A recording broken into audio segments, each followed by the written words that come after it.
Going through this Trump speech a little bit. It's a ride. It's a ride. Buckle up. Our dreams. We had the American dream. We never had the American dream, however, like we have it right now. The American dream is back, very strong, beautiful. You know, to get into our... What? I was just on a realtor site. The first time I ever bought a house, and it wasn't that long ago. It was in the 2000s. Pretty far in the 2000s. 3.5% interest rate. It's 6.5% now. But minimum wage is the same, so anyway, so your interest rate is way up, housing costs are way up, fuel is way up, grocery prices is way up, but the American dream is better now than what it was. I want you to try to explain that to me, please. Hard to get those positions, but it's really hard to get into our military because people respect and love our country again. Our rise to being the world's strongest and most powerful nation. No, they don't. No, they don't. There's more anti-American people on the face of the earth, and even in this country, than there ever has been, ever in the history of the United States. And this is, you can look up receipts on this. This is just the way it is. This is not debatable. He's lying to you about things that are not debatable. Use it a little bit in our, actually I should say third term, but I won't do that because I don't want any controversy. But we use it and we've had tremendous success. You look at Venezuela, you look at Iran, we wiped it out, wiped out their military. Americans crossed the Great Plains.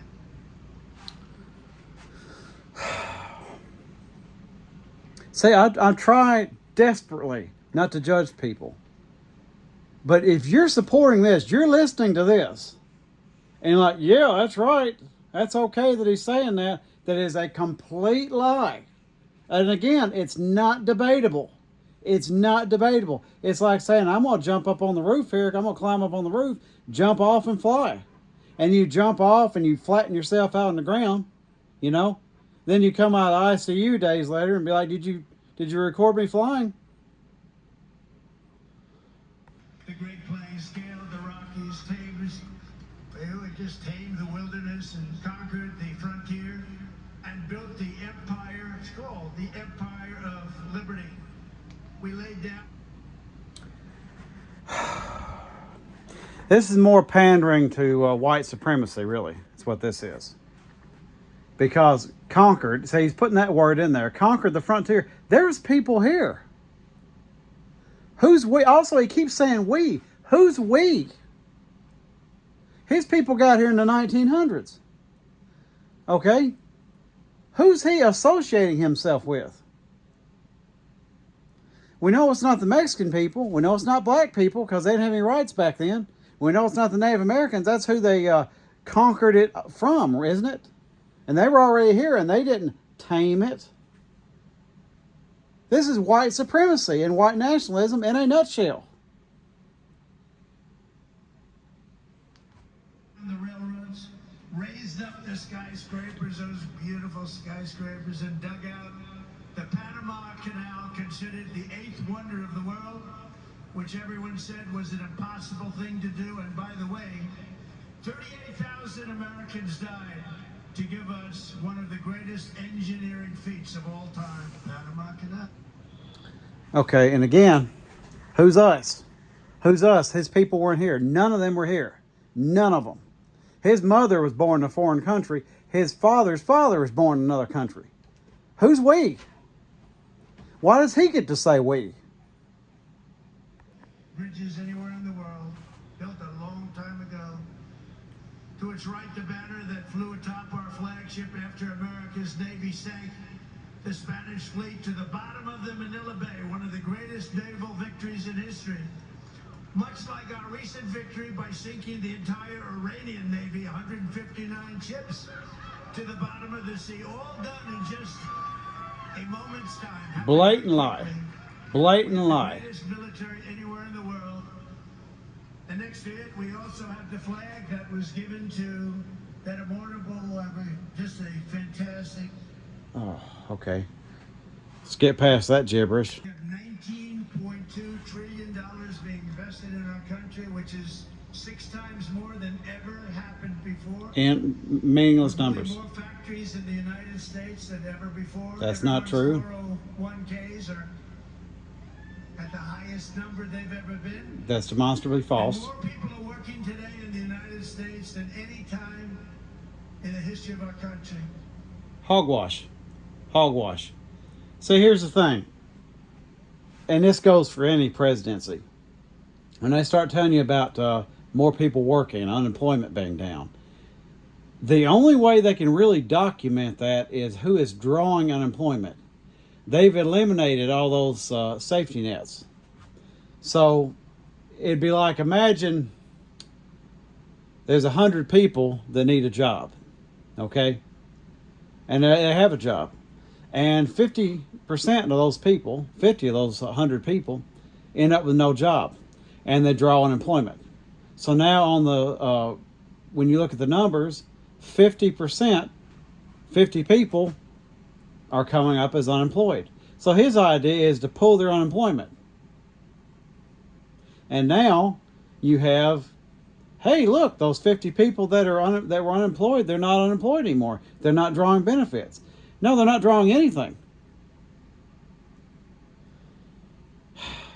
This was launched by Minutemen, farmers, blacksmiths, tradesmen, who took up their muskets against the mightiest army on earth, the most powerful army, an unbeatable army, until they met us. No one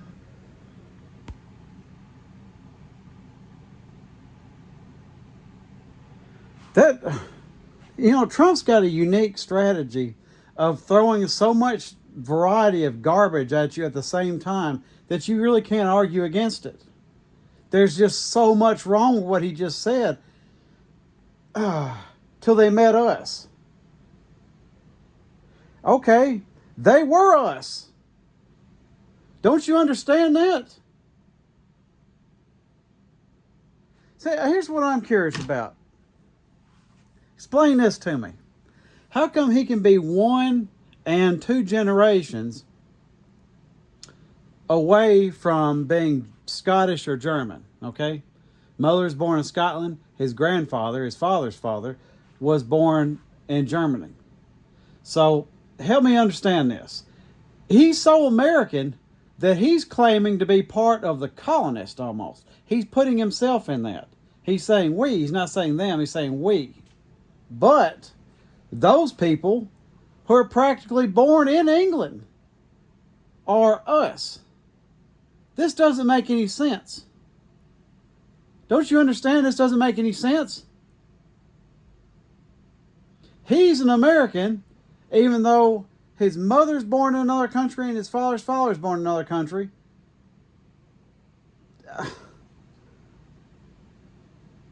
It's just so much to deal with all at once. And again, him saying us, they met us. I mean, it's the same people. There's some of these people were born in England. Some of these people are 1 or 2 generations away. How are they completely different? This doesn't make any sense. Certainly there's plenty of people these days that aren't counting immigrants. And it's funny how they're not counted as immigrants. They're not in the same category. I mean, he lambasts immigration and then starts talking about the colonists. It's just like, I'm going to lose my mind. Where were their papers? He just got through talking about proof of citizenship. These people just came over, slaughtered Native Americans, and just took their land. And even if they didn't take it from someone, it was land that was just here. If you want to argue that, that's the best thing you can argue for. That, oh, there's nobody on it, I think I'll settle here. So in other words, it was given to you. You just got it. It was handed to you. You don't work to, if I stumble across $100 laying on the sidewalk, I didn't work for that. It's like, oh, it's $100. And I can't say, well, I earned it. How'd you earn it? Well, I just found it.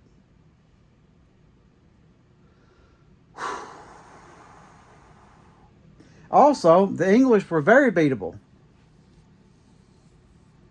That's if you know how to read a damn book.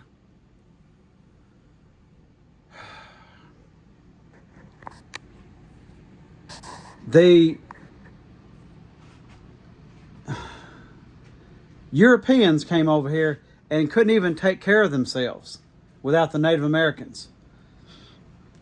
And subsequently, used slaves. And he was talking about building the railway. Well, who built the railway? It was the immigrants, migrant workers, people like that, Irish, Chinese.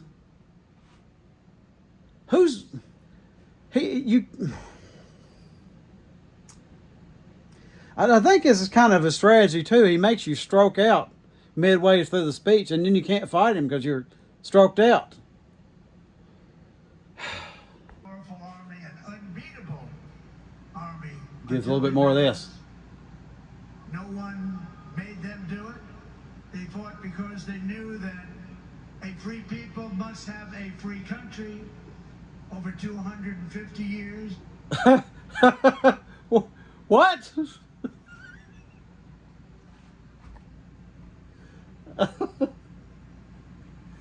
What free people are you talking about? People are applaud to this. And this is a flag that's the banner of the most extraordinary, most exceptional, most incredible nation Missed a few. ever to exist on the face of the earth, and we're doing better now than we've ever done before. Are you? Are you?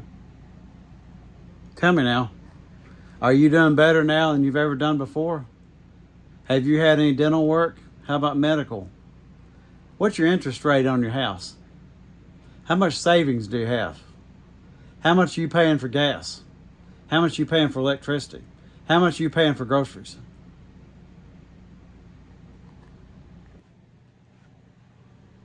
The evil of communism and the Cold War. And as I said last night at the beautiful Mount Rushmore, what a beautiful place, where Washington, Jefferson, Lincoln, and Theodore Roosevelt loomed over my shoulder as I spoke. America will never be a communist country. Won't happen. Communism is a loser, and it always will be. The communist system is the opposite of the American system, and the communist system has never worked. Our warriors did not fight communism on battlefields across the world, only to have that menace rear its ugly head right back here in America. We're not going to let it happen.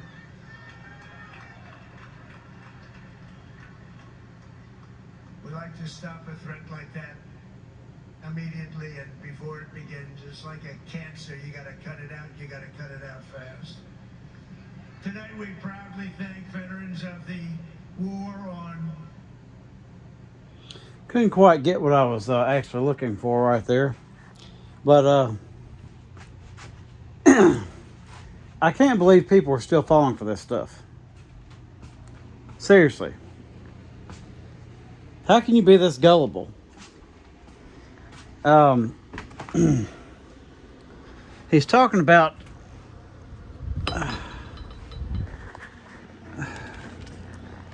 I mean, it's gets you so stymied you don't even know how to put it into words.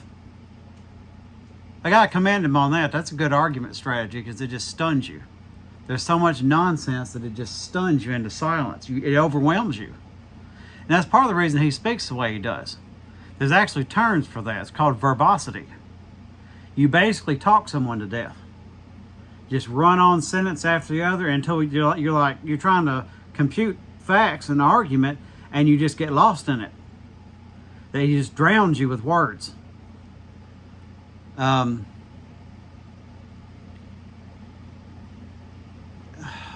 to start? The whole communism thing. First of all, people need to know what the definition of all these things are and what the purpose is. The purpose, you could argue that when communism has been implemented that it was bad, if you want to make that argument.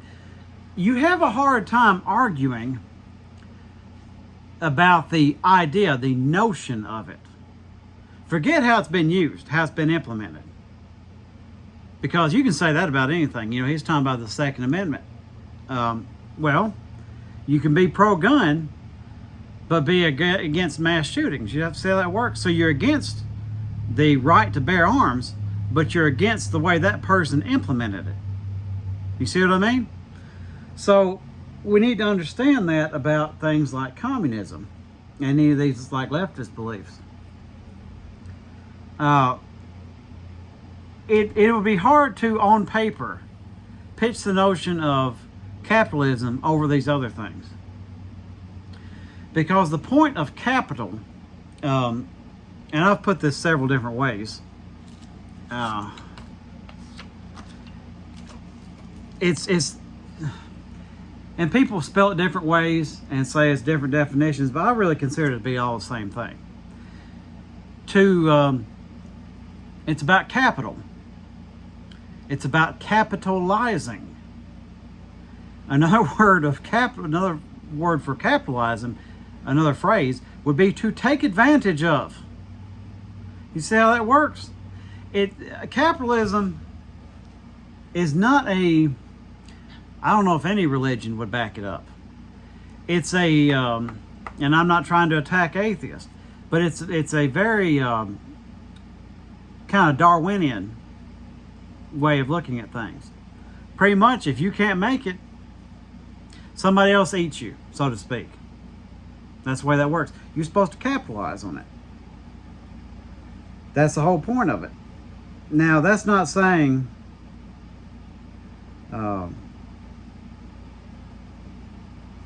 there's not some people who consider themselves to be capitalists that would share. But in doing so, they're sort of sinning against that religion.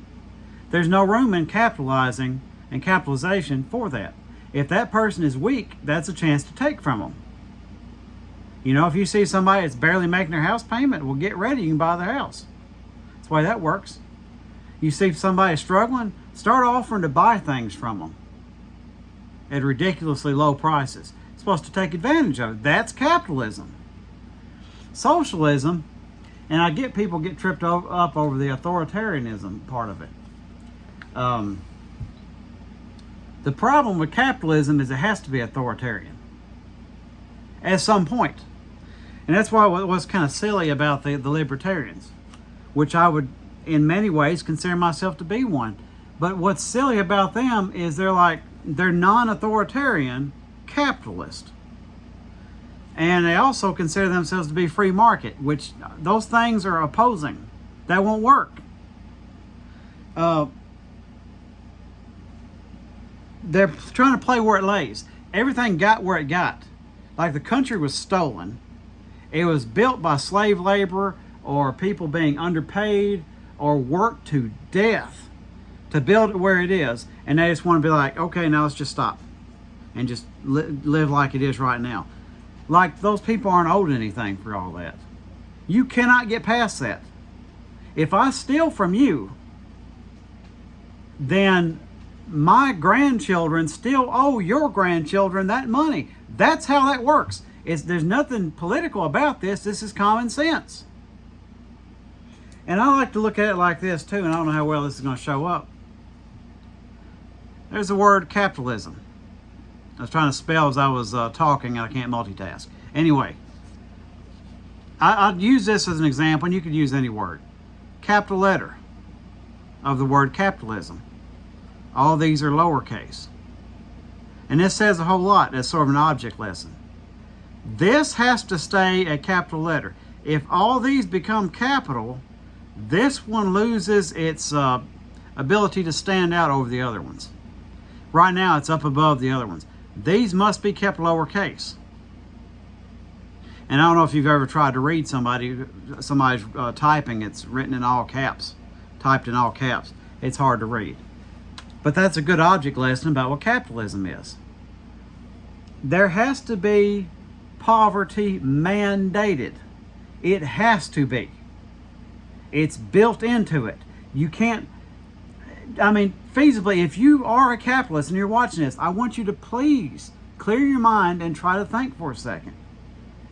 If people didn't desperately need money, how will these businesses stay afloat?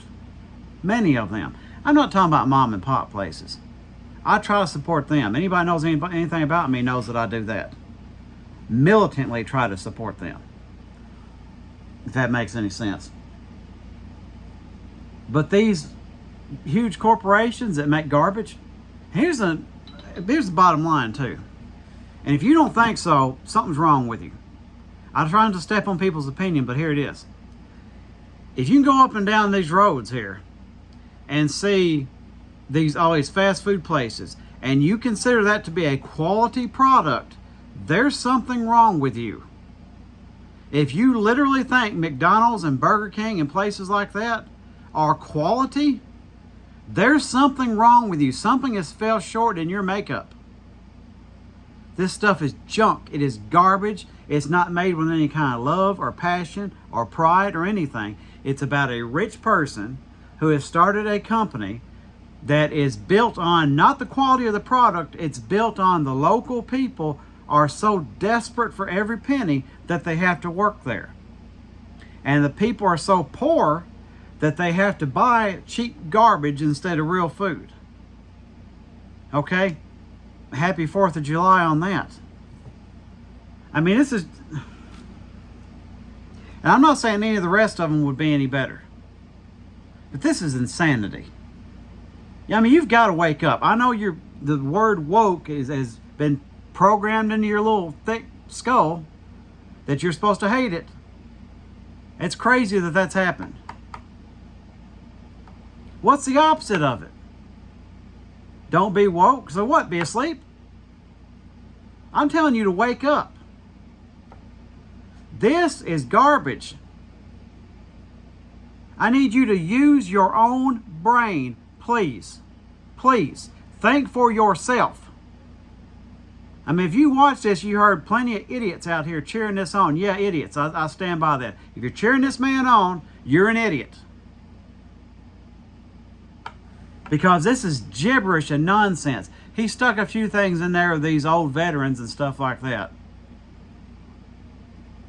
I guess just in case, he's kind of used them as human shields. Because now if you boo him, even me criticizing it, oh, you're against them? You know that's stupid as soon as you say it. So as I've said many times, please wake up. Please think for yourself. Drop these two parties. Drop them. You love your country? Then love your country. Love your neighbor, not your government.